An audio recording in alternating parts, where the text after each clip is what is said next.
Será que é possível mudar o passado usando a revisão de Neville Goddard? Vamos bora descobrir? Eu sou a Tárcia, sou psicanalista e trabalho também, eu digo também com a cocriação consciente, porque, meus amores, quem quiser vir para uma análise normal, comum, pode vir também, e vocês acharão os meus links no meu Instagram, Tárcia Fala. Por lá você pode marcar consultas via WhatsApp e também adquirir os meus produtos. Inclusive, disponibilizei há pouco tempo 12 pacotes diferentes de afirmações. Gratidão pelo carinho. Muito, muito, muito obrigada pela presença, pelo apoio, pela confiança. Saiba que se você chegou aqui é porque você está pronto. Confie nisso. E hoje eu quero falar de um tema, na verdade, uma técnica que mudou a minha vida amorosa, mas principalmente a financeira. A revisão de Neville Goddard. Neville costumava dizer que ele revisava todos os dias dele. Se ele tivesse tido um dia bom, ele revisava para um dia ótimo, excelente. E o que é revisar? Revisar, pessoal, é fazer uma inspeção, uma vistoria. Você vai deixar o que foi bom, subtrair o que não prestou e adicionar, tá? Com algumas coisas fictícias.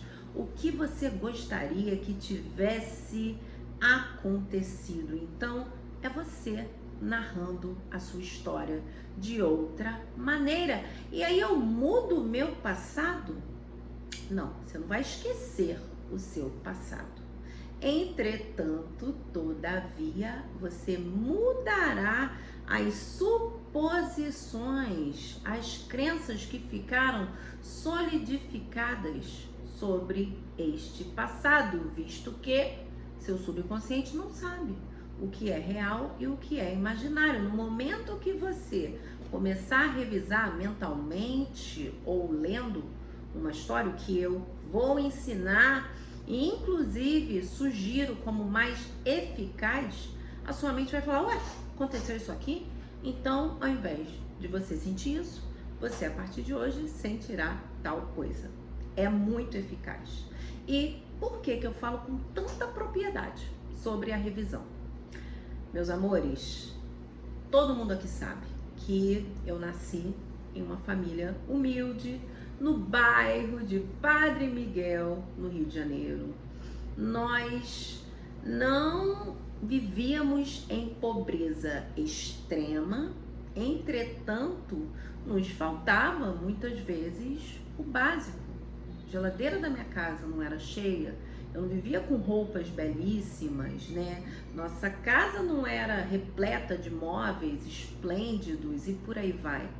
Não tinha festa de aniversário ou aquele ovo de Páscoa, né? Natal não era comemorado como nós vemos em muitas outras famílias. Então, eu vivi nessa escassez material e, além disso, observando principalmente a minha mãe ter uma relação muito ruim com o dinheiro, chegando ao ponto, e eu tenho esta lembrança dela amassar o dinheiro para guardar numa bolsinha pequenininha, tá?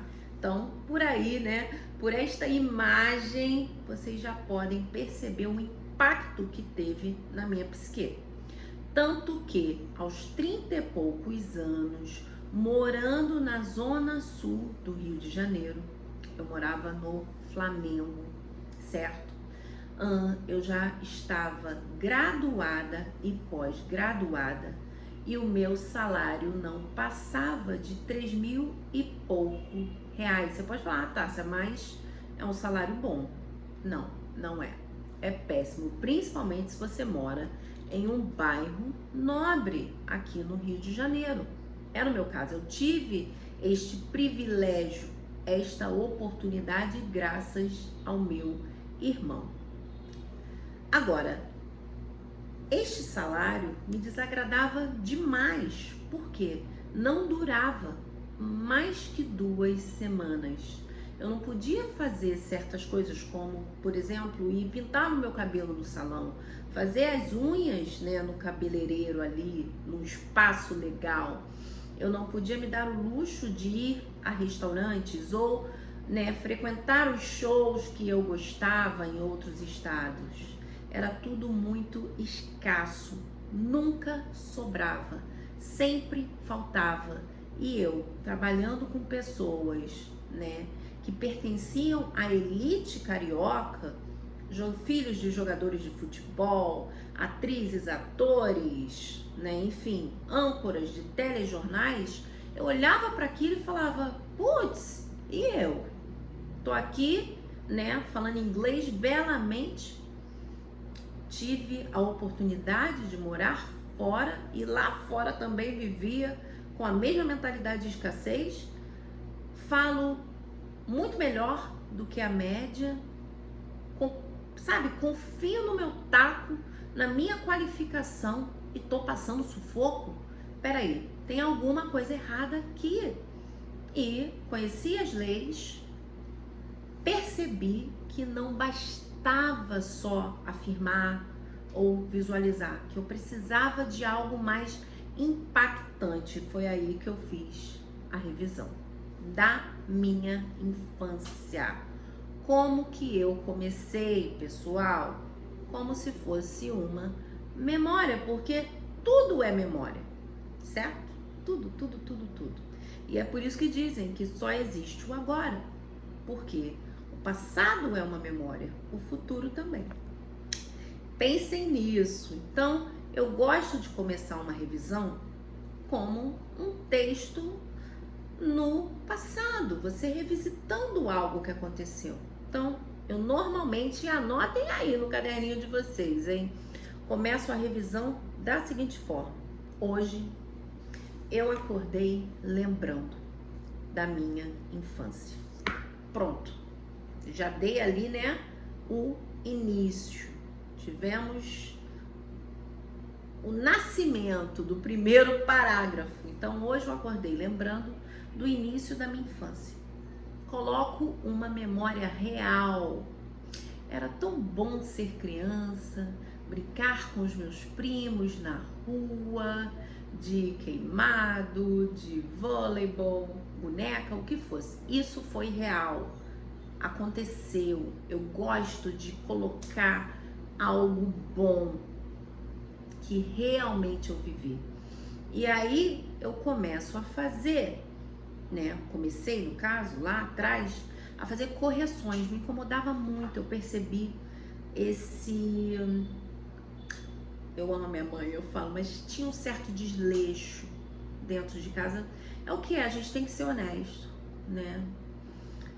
Eu achava minha mãe um pouco desleixada, ela tava sempre com umas roupas meio furadas, sabe?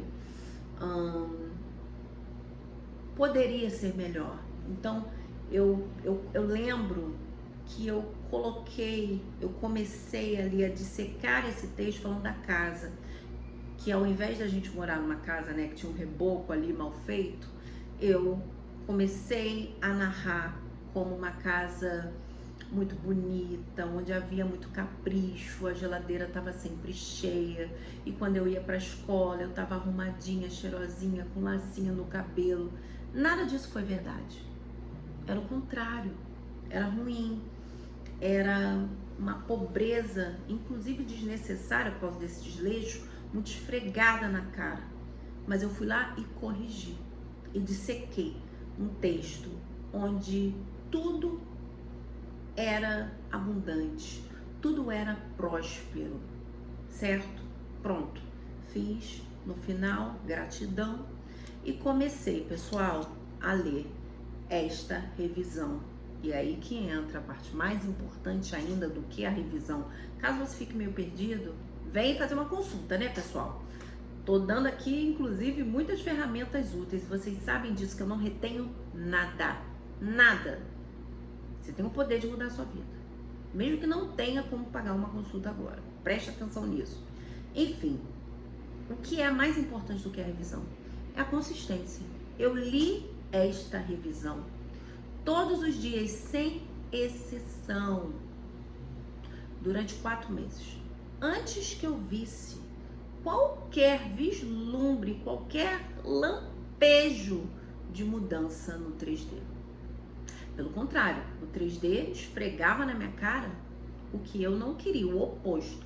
E mesmo assim, eu persisti. O que é esse persistir que o Neville sempre fala? É persistir internamente. Porque a sua experiência, ela é interna. Aonde? Numa nova história. Então, eu persisti, lendo. Colocava uma frequênciazinha no YouTube, lia de manhã, na hora do almoço, né? Porque o professor tem essa disponibilidade, e à noite. Todos os dias, durante 4 meses, até que veio aquela oportunidade da minha vizinha de fazer, né, toda a tradução ali do mestrado para ela e para outras pessoas, e foi aí que, bum, a minha vida financeira começou a mudar. Ou seja, mudei o meu passado? Não, eu lembro de tudo. Mas eu não lembro e sinto gatilho. Eu não lembro e sinto medo, preocupação, nada disso.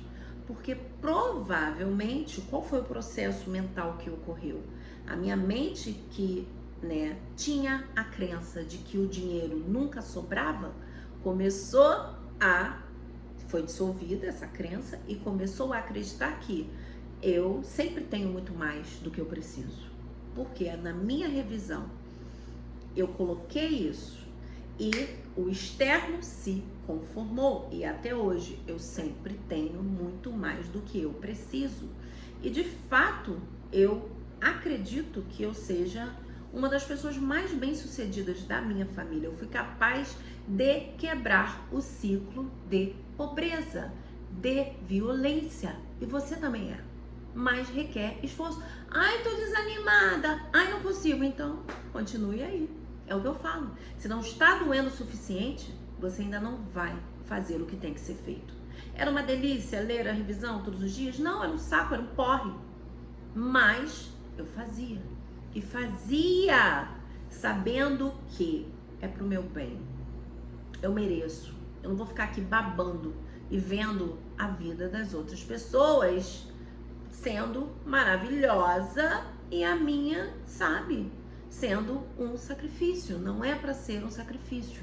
Então, assim, a revisão, ela é extremamente eficaz. Eu tenho, assim, convicção que foi o que mudou toda essa programação de escassez que eu tinha e que ainda, às vezes, tenta ressurgir. O buraco é muito mais embaixo do que vocês imaginam. Essa doutrinação, né, social, familiar. Pessoal, se ajudem. Se ajudem.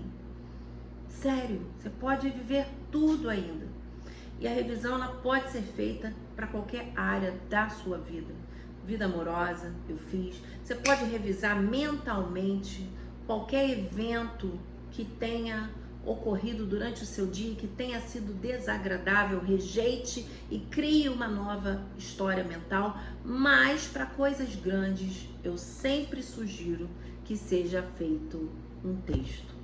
É isso, meus amores, espero ter sido clara, espero ter compartilhado coisas valiosas. E caso você ainda se sinta perdido, venha, invista numa consulta e mude a sua vida gradativamente.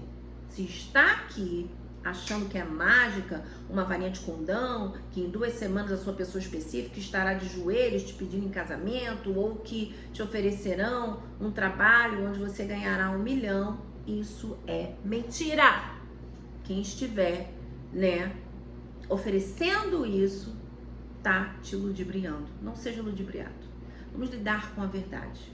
Seja um adulto, capaz de, inclusive, aceitar que você passará por algumas frustrações, mas o seu caminho é o mesmo de Jesus Cristo.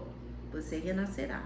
E quando você renascer, meu amor, não tem pra ninguém. Vem aqui, próspera, abundante, porque sim, é seu direito de nascença. Beijos. Amo vocês, hein? E juízo.